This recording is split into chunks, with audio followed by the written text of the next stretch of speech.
This podcast is part of the Deluxe Edition Network. To find other great shows on the network, head over to deluxeeditionnetwork.com. That's deluxeeditionnetwork.com.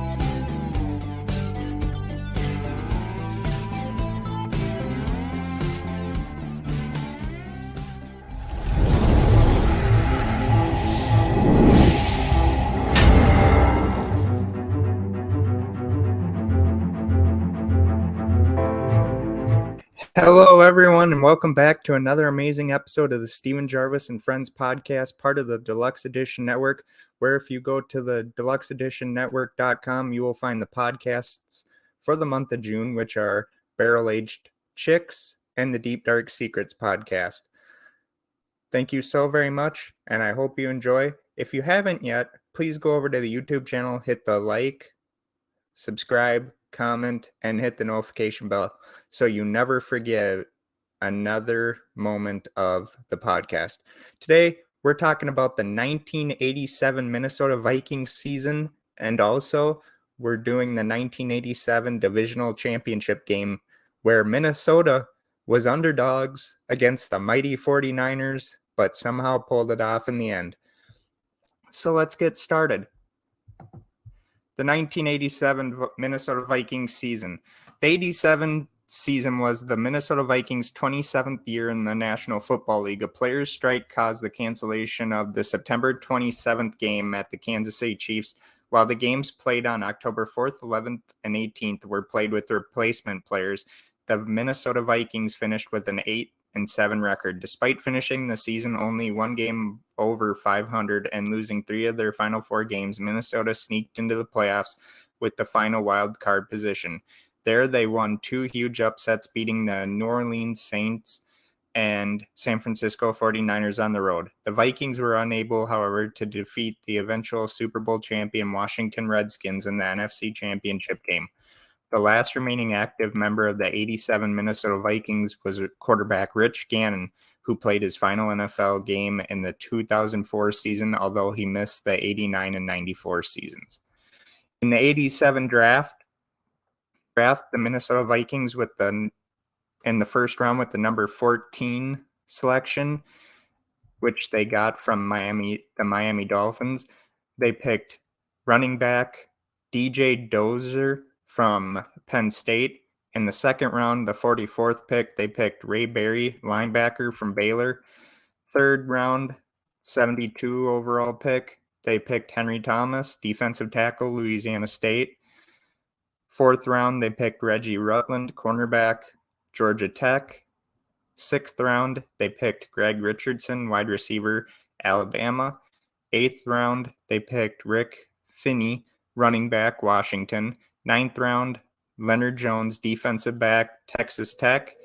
10th round, Bob Riley, offensive tackle, Indiana State. 11th round, Brent Peasy, quarterback, Montana. And in the final round, which was the 12th round, they picked Keith Williams, defensive tackle from Florida. The head coach was Jerry Burns. Offensive coordinator was Bob Schnelker. Running backs was Rolly Dotch. Interim running backs coach was John Bruner. Receivers was Dick Rebeen. Offensive line was John Michaels. Defensive coordinator was Floyd Peters. Defensive line coach was Paul Wiggin. Linebackers coach was Monty Kiffin. And secondaries coach was Pete Carroll. For quarterbacks in the 87 roster, Rich Gannon, Tommy Kramer, Wade Wilson. Running backs was Alfred Anderson, who was a fullback, DJ Dozier, Rick Finney, Darren Nelson, Alan Rice. Wide receivers Anthony Carter, Jim Gustafson, Hassan Jones, Leo Lewis, who was a punt returner. Tight ends was Carl Hilton, Steve Jordan, Mike Malarkey. Offensive lineman at center was Chris Foodie. Guard Dave Huffman. Tackle Tim Irwin. Guard Greg Koch. The second center, Kirk Loudermilk. The must have been backup guard, Mark McDonald. And the other two backup centers were Randy Rasmussen, Dennis Swilly. The backup guard was Terry Tausch, and Gary Zimmerman was tackle. Defensive linemen, starting with the defensive end, was Chris Dolman, Doug Martin, Stafford Mays, who was a defensive tackle. Keith Millard was a defensive tackle. Tim Newton was a defensive tackle. Gerald Robinson, defensive end. Henry Thomas, defensive tackle. And there's a lot more, but let's get on to it. They would later play. So in the preseason, week 1 in the preseason, they face off against New Orleans. They lose 17-23 at the Louisiana Superdome. The second week of the preseason, they play the Indianapolis Colts, where they win 37-13 at the Hubert H. Humphrey Metrodome. Third week of the preseason, they faced off against the New England Patriots, losing 27-38. And in the last week of the preseason, they faced off against the Denver Broncos, winning 27-17 at Mile High Stadium. In the regular season, week 1, they faced off against the Detroit Lions, winning 34-19. Week 2, they faced the Los Angeles Rams, winning 21-16.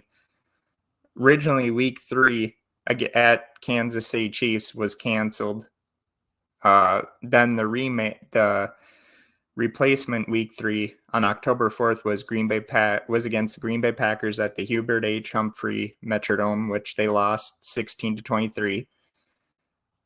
At Soldier Field against the Chicago Bears, the Minnesota Vikings would lose 7-27. Week 5 at Tampa Stadium against the Tampa Bay Buccaneers, they would lose 10-20.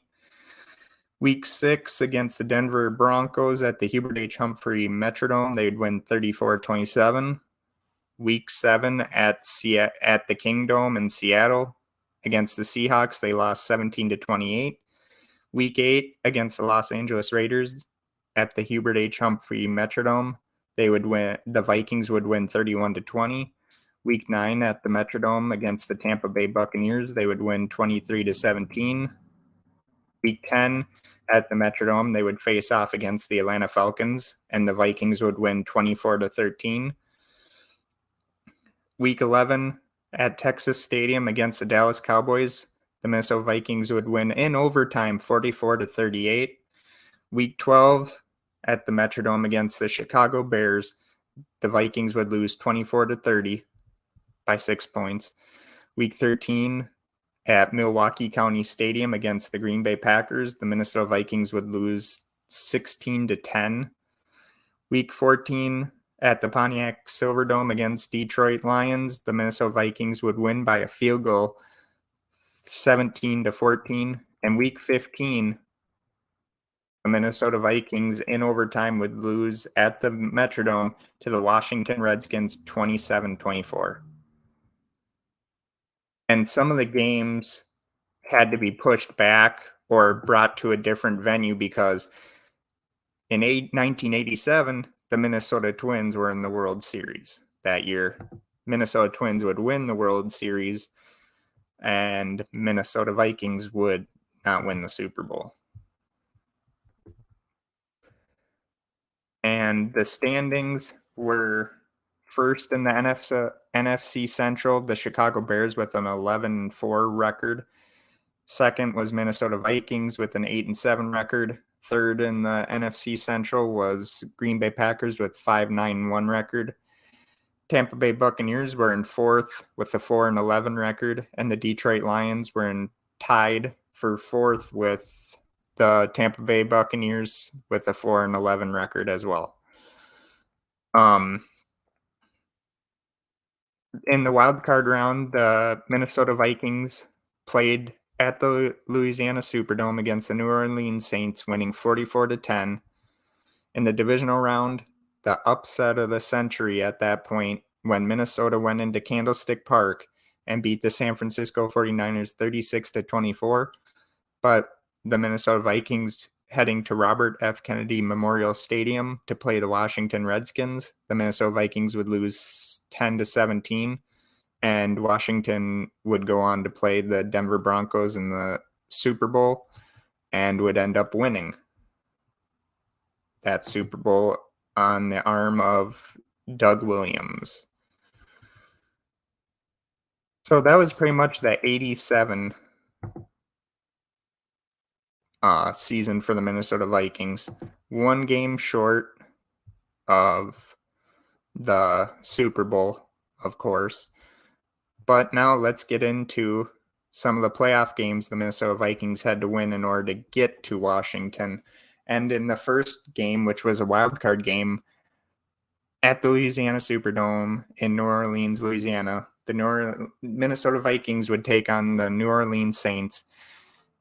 In the Saints' first playoff game and first winning season in history, the Vikings dominated the game by recording 2 sacks, forcing 6 turnovers, and allowing only 149 yards. It was a stunning victory for the underdog Vikings, who had barely made the playoffs with an 8-7 record after losing 3 of their last 4 games, including their season-ending match at home against the Washington Redskins, in which they blew a 10-point fourth-quarter lead, costing them a chance to clinch a playoff slot.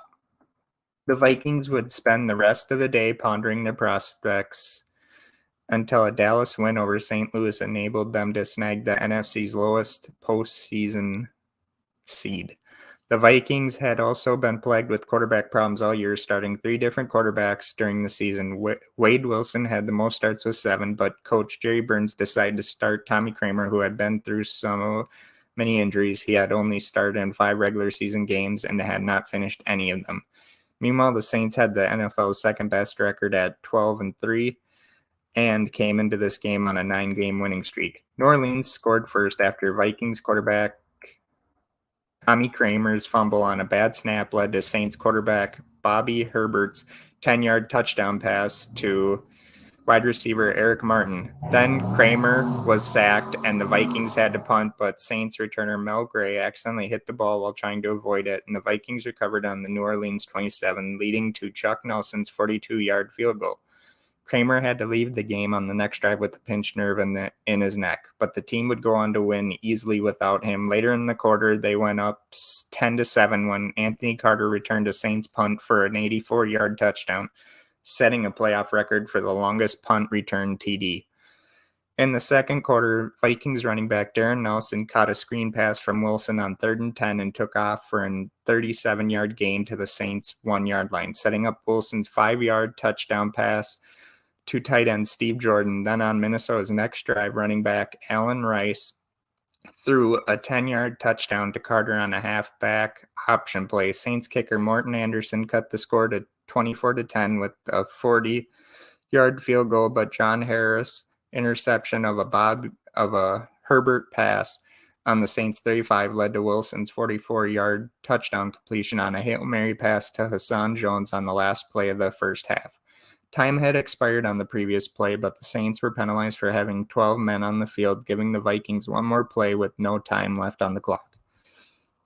The Vikings went on to dominate the second half, scoring 2 more Nelson field goals and an 8-yard touchdown run by DJ Dozer. Carter, who had only returned 3 punts during the season, finished the game with 6 punt returns for a playoff record of 143 yards and also caught 6 passes for 79 yards and another score. Wilson finished the game completing 11 of 20 passes for 189 yards and 2 touchdowns. This was the first postseason meeting between the Vikings and the Saints.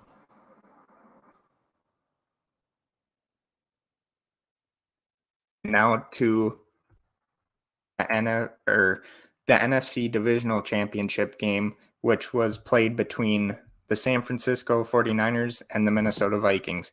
This game literally was the antithesis for how Minnesota would play. I mean, you got to believe this. The experts had said that we had pretty much crawled or snuck into the playoffs with an 8-7 record, although some of those losses were due to replacement players. Joe Montana and the 49ers were supposed to beat us handedly. The experts weren't giving the Minnesota Vikings a chance. And I'm sure Jerry Burns, the head coach of the Minnesota Vikings at that time, had probably said, hey, you know what? Maybe we shouldn't even show up. They're going to beat us, but maybe we can beat them. And Minnesota goes into this game and just knocks the tar out of Joe Montana.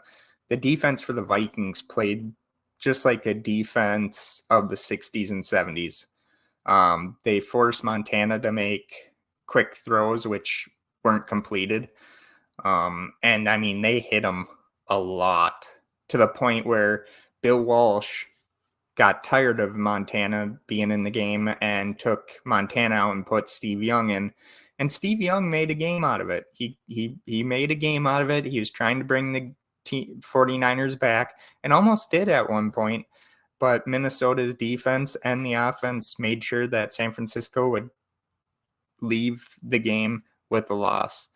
And I'm going to do a summary of the game.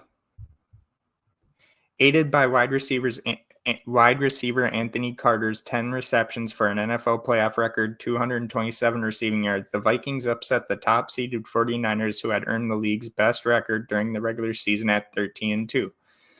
Minnesota drove 77 yards on their opening drive, including an 11-yard run by quarterback Wade Wilson out of shotgun formation on 3rd and 7 to score on Chuck Nelson's 21-yard field goal. Then, after an exchange of punts, 49ers quarterback Joe Montana's completions to Roger Craig and John Taylor for gains of 18 and 33 yards helped advance the ball 74 yards in 10 plays to tie the game on a 34-yard field goal from Ray Wersching. Minnesota broke the tie in the second quarter with 17 unanswered points. First, Wilson completed 2 passes to Carter for 23 total yards and rushed for 12 on a 70-yard drive that he finished with a 7-yard touchdown pass to tight end Carl Hilton. Following a 49ers punt, Wilson's 63-yard completion to Carter set up a second Nelson field goal, increasing the Vikings' lead to 13-3. Then safety Reggie Rutland intercepted a pass from Montana and returned it 45 yards for a touchdown. The 49ers had a chance to cut into the lead before halftime, but Wersching missed a 26-yard field goal attempt, and the score would remain 20-3. 49ers safety Jeff Fuller returned an interception 48 yards for a touchdown early in the third quarter, but the Vikings stormed right back, with Carter gaining 30 yards on an end-around play as the team drove 68 yards to score on Wilson's short touchdown pass to Hassan Jones, making the score 27-10. Later on, San Francisco coach Bill Walsh had enough of Montana and replaced him with Steve Young. The decision appeared to pay off as Young hooked up with Craig for a 31-yard completion and later took the ball into the end zone himself on a 5-yard run, cutting their deficit to 27-17. But Minnesota countered with Wilson's 40-yard completion to Carter that set up Nelson's 40-yard completion to Carter that set up Nelson's third field goal of the day. Wersching missed a 48-yard field goal on San Francisco's next drive, and the team would go into the final quarter still trailing 30-17. In the final quarter, Fuller was nailed with a 15-yard face mask penalty while tackling Vikings running back Allen Rice after he gained 19 yards on a screen pass, setting up Nelson's 46-yard field goal to put the Vikings up 33-17. Then Carl Lee intercepted a pass from Young, allowing Minnesota to run more time off the clock. Following a punt, Young led the 49ers 68 yards and 8 plays to score on a 16-yard touchdown pass to tight end John Frank, but by then there was only 3 minutes and 42 left in the game. Nelson later kicked a postseason record 5th field goal, this one from 46 yards, to completely dash any hope of a miracle comeback. In addition to his 227 receiving yards, Carter had a 30-yard carry and returned 2 punts for 21 yards. Vikings outside linebacker Chris Dolman had 2 sacks. Wilson completed 20 of 34 passes for 298 yards and 2 touchdowns with 1 interception. Nelson finished the day a perfect 5 for 5 on field goals, a notable contrast to his lowly 13 and 24 performance during the regular season. Montana was held to just 12 out of 26 completions for 109 yards with 1 interception. Young had a solid performance with 12 out of 17 completions for 158 yards and a touchdown with 1 interception, while also leading San Francisco in rushing with 72 yards on 6 carries. It was also a sign of what lay in store for 49ers fans as they would watch him and Montana compete fiercely for the starting quarterback job until Young inherited the starting position when Montana suffered a serious elbow injury during the 91 preseason. And then, of course, Minnesota would lose 21-17. Or no, Minnesota would lose in the conference championship 10-17 or 17-10 against the Washington Redskins, which was a heartbreaker. You know, it really did suck. At the end of the day, Minnesota did do a lot in the 87 football season when they were considered not to be a really good team, but they were good when they had to be, and they played great when they had to play great. It was very sad that Minnesota couldn't do what the Minnesota Twins did. Minnesota Twins in 87 would win their considered the Minnesota Twins' first World Series, but because they had been the Washington Senators prior to 1960, that was considered their second one, but their first one as the Twins. The Twins would later go on to win another World Series in 91, and Minnesota was pretty much on the outside looking in by that point. 87 will always be a year that should have been, could have been, and would have been had maybe a few plays gone our way. Darren Nelson on the very last play of the game against Washington in the conference championship drops a pass that he probably could have caught. And if he catches it, it's either a touchdown or a first down. And then Minnesota probably lines up again and ties the game. We may never know that, but I do have to say, any Vikings fan that looks at the 87 season as a letdown needs to go root for another team. We were not considered to be good, and look what we did. We took out San Francisco, we beat the New Orleans Saints, and we almost made a game of it with Washington. Washington would later, after they beat the Minnesota Vikings in the conference championship game, would later go against the Denver Broncos, and they would win off the arm of Doug Williams. And as they say, the rest is history. I think I'm going to end my stream here. I was going to do it for an hour, but at the same time, I was kind of hoping I would have had a guest on the show. Catch me on Monday. I will have a guest on the show.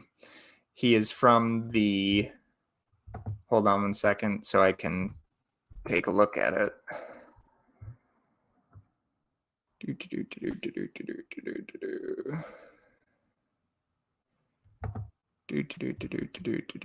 Come on.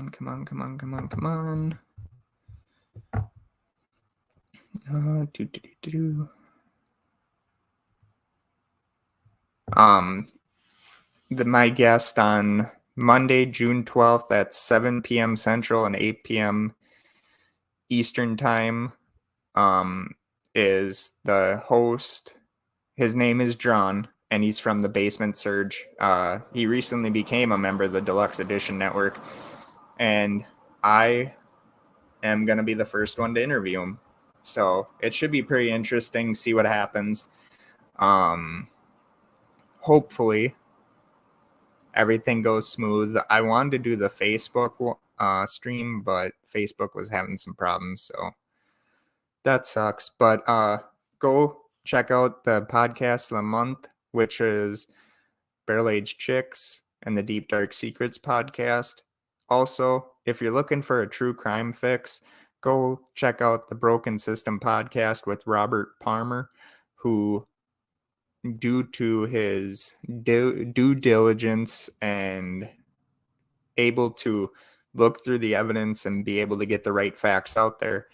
DJ Ficky, who was listed as a suicide, later got the justice that him and his family deserved. DJ Ficky's killer is now in jail awaiting trial, and hopefully something comes of it.